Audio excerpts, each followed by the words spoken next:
நடைபெறுகின்ற சட்டமன்ற தேர்தலில் அனைத்து இந்திய அண்ணா திராவிட முன்னேற்ற கழகத்தின் தலைமையிலான வெற்றி கூட்டணி தேசிய ஜனநாயக கூட்டணி சார்பிலே சேலம் மாநகரில் நடைபெறுகின்ற இந்த மாபெரும் தேர்தல் பரப்புரை கூட்டத்திற்கு வருகை தந்து இன்னும் 2 வாரத்தில் தமிழகத்தின் முதலமைச்சராக பதவி ஏற்கின்ற முன்னாள் முதலமைச்சர் அடுத்த தமிழகத்தின் முதலமைச்சர் மரியாதைக்குரிய திரு எடப்பாடி பழனிசாமி அவர்களே, மேடையில் இருக்கின்ற அனைத்து தேசிய ஜனநாயக கூட்டணியின் நிர்வாகிகளே, சேலம் வடக்கு சட்டமன்ற தொகுதிக்கு போட்டியிடுகின்ற பாட்டாளி மக்கள் கட்சியின் வெற்றி வேட்பாளர் சதாசிவம் அவர்களை நீங்கள் எல்லோரும் ஆதரவு அளித்து மாம்பழம் சின்னத்தில் வாக்களித்து அவரை வெற்றி பெற செய்யுமாறு உங்கள் எல்லோரையும் பணிவோடு பாசத்தோடு கேட்டுக்கொள்கின்றேன்.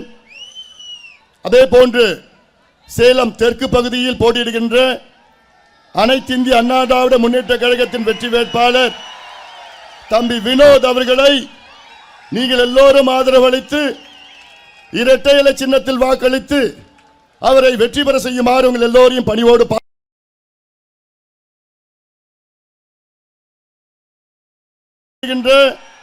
பாட்டாளி மக்கள் கட்சியின் வெற்றி வேட்பாளர் முன்னாள் சட்டமன்ற உறுப்பினர் மு கார்த்தி அவர்களை மாம்பழம் சின்னத்தில் வாக்களித்து அவரை வெற்றி பெற செய்யுமாறு உங்கள் எல்லோரையும் பணிவோடு பாசத்தோடு கேட்டுக்கொள்கின்றேன். இவர்கள் வெற்றி பெற்றால் 2 வாரத்தில் நம்முடைய தமிழ்நாட்டின் முதலமைச்சர், இந்த மண்ணுக்கு சொந்தக்காரர், ஒரு விவசாயி, ஒரு விவசாயியின் மகன். இது சேலம் மாவட்டத்திற்கு மட்டும் பெருமை இல்ல, தமிழ்நாட்டுக்கு பெருமை. நம்முடைய எடப்பாடியார் அவர்கள் தமிழ்நாட்டின் முதலமைச்சராக வருவார். அவர் வர வேண்டும், அது உறுதி உறுதி. தமிழ்நாட்டுக்கு ஒரு விடிவு வர வேண்டும், தமிழ்நாட்டுக்கு ஒரு விடுதலை கிடைக்க வேண்டும். 5 ஆண்டு காலம் இந்த நரக ஆட்சி, திமுக ஆட்சி பிடியில் இருக்கின்ற தமிழ்நாட்டிற்கு உங்கள் வாயிலாக விடிவு வர வேண்டும்.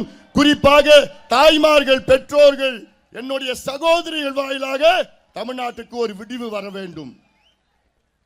நேற்று ராத்திரி திருவண்ணாமலை மாவட்டம் செய்யார் தொகுதி பிரம்மதேசம் என்ற ஒரு கிராமம். இந்த பிரம்மதேசம் கிராமம் என்றால் ராஜேந்திர சோழன் கடைசி காலத்தில் அந்த கிராமத்தில் இருந்தார். அப்படிப்பட்ட அந்த கிராமத்தில் இருந்து ஒரு 16 வயது குழந்தை தன் பாட்டி வீட்டுக்கு சென்றார். காஞ்சிபுரம் அருகிலே நேற்று இரவு 10 மணி அளவில் 8 மனித மிருகங்கள் போதையிலே அந்த 16 வயது குழந்தையை சிதைத்து பாலியல் வன்கொடுமை செய்து மோசடி செய்து அந்த பெண் இன்று உயிருக்கு மருத்துவமனையிலே போராடி கொண்டிருக்கின்றார்.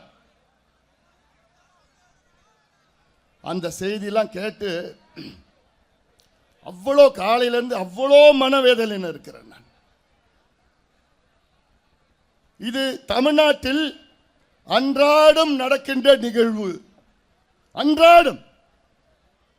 கடந்த மாதம் கிருஷ்ணகிரி மாவட்டத்தில் 2.5 வயது குழந்தையை ஒரு மனித மிருகம் போதையிலே கெடுத்து கொலை செய்த காட்சியை நாம் பார்த்திருக்கின்றோம். அவன் யாருன்னா கிருஷ்ணகிரி மாவட்டத்தின் திமுக மாவட்ட இளைஞர் சங்க நிர்வாகி. கடந்த மாதம் மதுராந்தகத்தில் 14 வயது குழந்தையை 2 மனித மிருகம் போதையிலே கெடுத்து ஓடிவிட்டார்கள். 4 மாதத்திற்கு முன்பு கும்மிடி பூண்டியிலே 8 வயது குழந்தையை ஒரு மனித மிருகம் கெடுத்து ஓடிவிட்டான். தாய்மார்களே, பெண்களே, பெற்றோர்களே, உங்கள் பாதங்களை தொட்டு நான் கேட்கின்றேன். ஒரு ஓட்டு கூட திமுகவுக்கு போடாதீங்க. துப்பு கெட்ட ஆட்சி, பெண்களுக்கு பாதுகாப்பு வழங்க முடியாத ஒரு முதலமைச்சரை தூக்கி எறியுங்கள். திமுக ஆட்சியை தூக்கி எறியுங்கள்.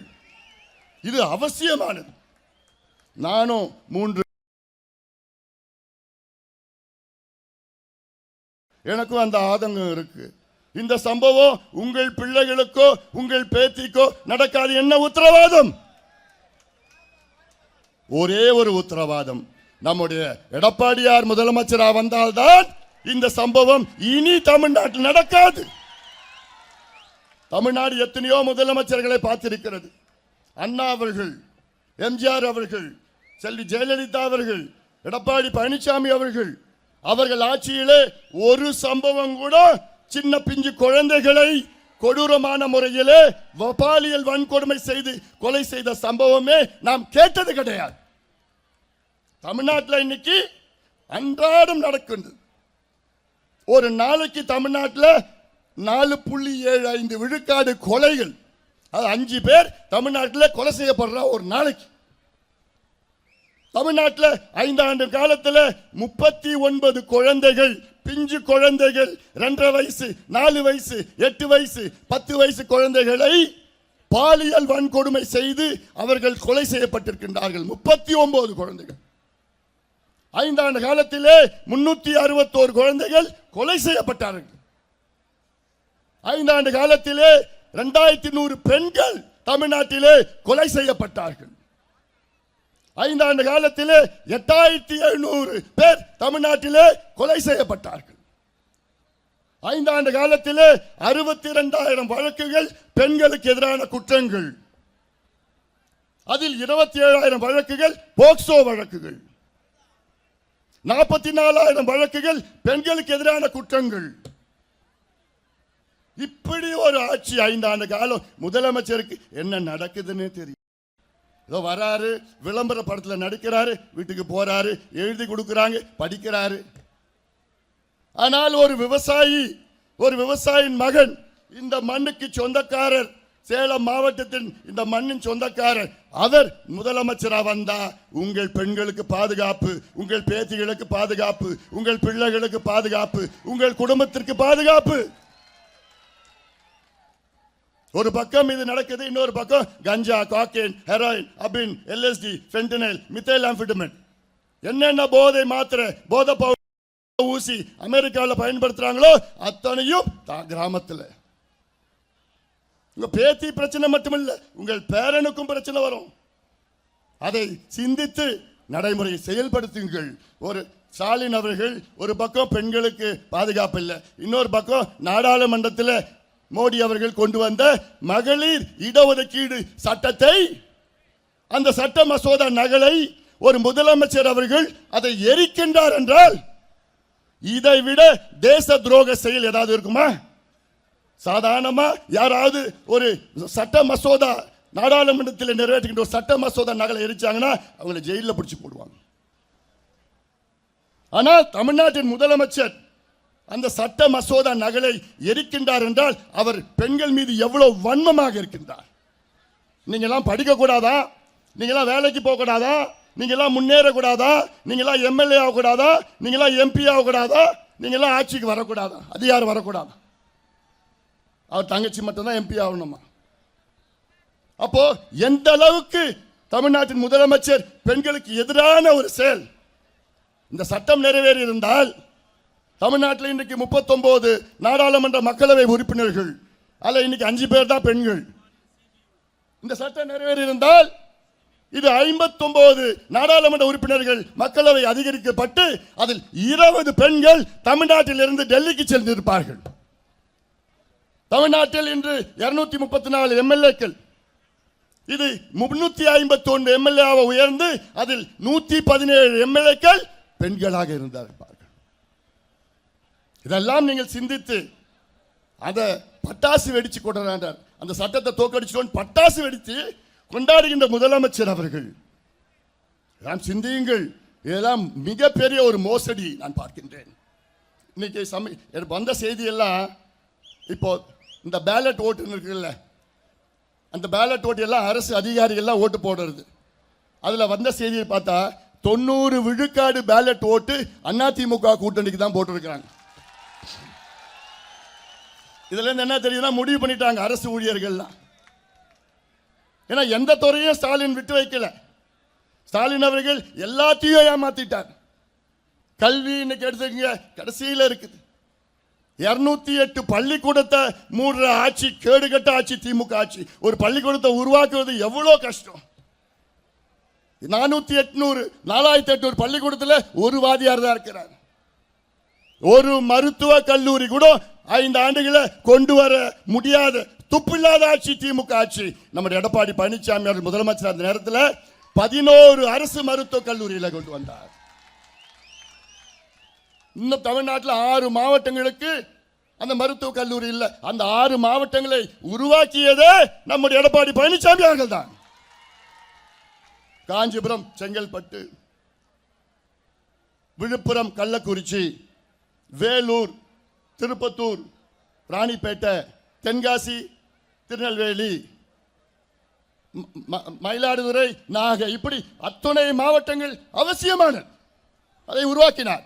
ஒரு MBBS சீட்டு கூட இந்த 5 ஆண்டு காலத்தில் உயர்த்தல. வேளாண் வளர்ச்சி நெகட்டிவ். கடந்த ஆண்டு -1.8, அதுக்கு முந்தைய ஆண்டு -3.6. 3280 விவசாயிகள் இந்த 5 ஆண்டு காலத்தில் தற்கொலை செய்திருக்கின்றார்கள். ஒரு நாளைக்கு 2 விவசாயி.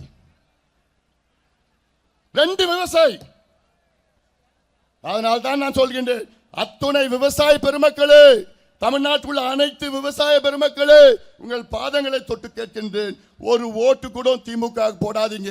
ஒரு விவசாயிய உங்களுடைய முதலமைச்சராக தேர்வு செய்யுங்கள். இந்த 5 ஆண்டு காலத்தில் ஒரு நீர்ப்பாச திட்டம் கூட செயல்படுத்தல. ஒண்ணு கூட. எவ்வளவு பெரிய ஒரு மோசடி. எடப்பாடி பழனிசாமி அவர்கள் முதலமைச்சர் அந்த நேரத்தில், ஏன் நம்ம மாவட்டத்தில் பாட்டாளி மக்கள் கட்சியுடைய 30 ஆண்டு கோரிக்கை மேட்டூர் காவேரி உபரிநீர் திட்டத்தை முதல் கட்டமாக அதை நடைமுறைப்படுத்தியது நம்முடைய முதலமைச்சர் எடப்பாடி பழனிசாமி அவர்கள் தான். அத்திக்கடு அவிநாசி திட்டம், மேட்டூர் உபரிநீர் திட்டம், எண்ணெய்கோல் புதூர் தும்பலி திட்டம், காவிரி குண்டார் திட்டத்துக்கு அடிக்கல் நாட்டினாரு. 5 ஆண்டு காலத்தில் ஒரு பைசா கூட அதில் ஒதுக்கல திமுக.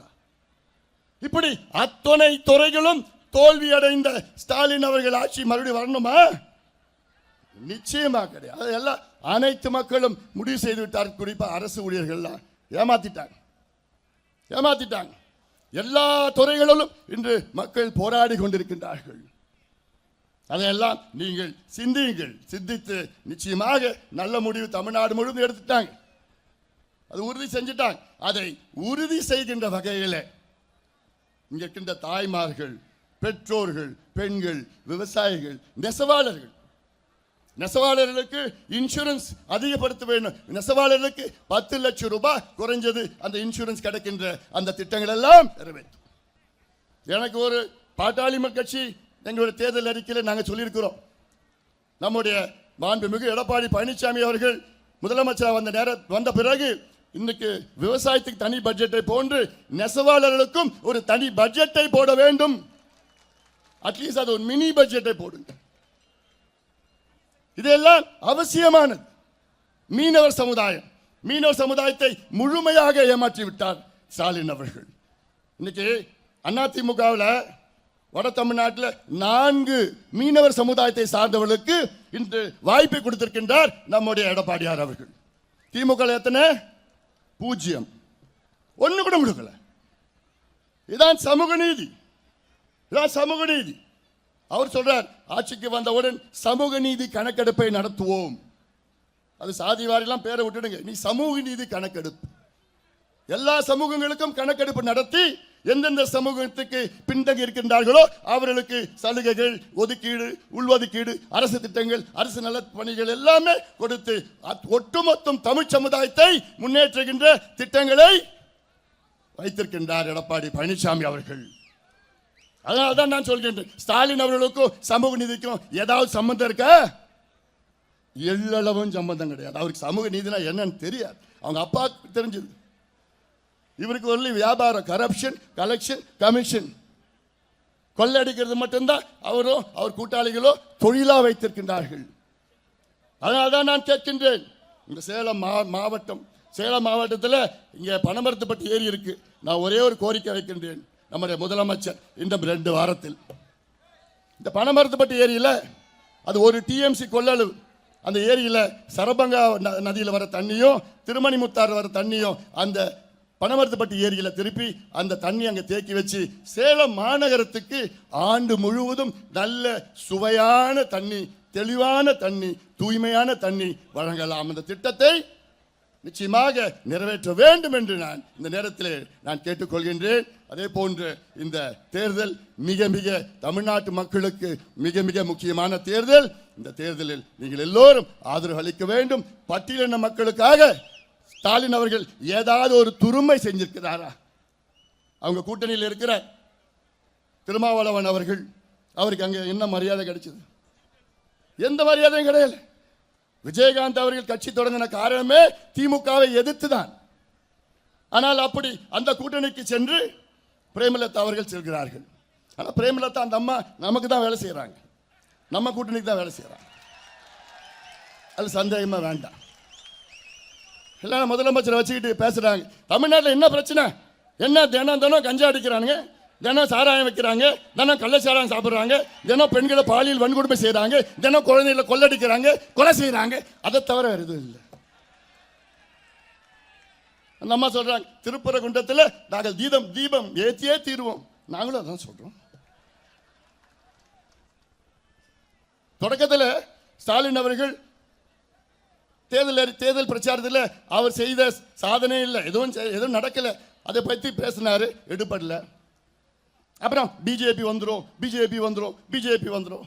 நான் சொன்ன ஸ்டாலின் அவர்களே, நடக்கிறது எம்எல்ஏ தேர்தல், எம்பி தேர்தல் முடிச்சு 2 வருஷம் ஆயிடுச்சு. அந்த தேர்தலில் உங்களுக்கும் மோடி அவர்களுக்கும் போட்டி, இந்த தேர்தல் எம்எல்ஏ தேர்தல் உங்களுக்கும் எடப்பாடியாருக்கும் போட்டி சொன்ன உடனே அதுவும் பரிசு நிறுத்திட்டார். இப்போ அவரை பற்றியும் எடப்பாடியாரை பற்றியும் என்னை பற்றியும் மோசமான வார்த்தை, கொச்சையான வார்த்தை வெளியில சொல்ல முடியும் அவ்வளோ. ஆனால் இதுதான் திமுக, அவங்க ரத்தத்தில் இருக்கு, அவங்க டிஎன்ஏல இருக்கு.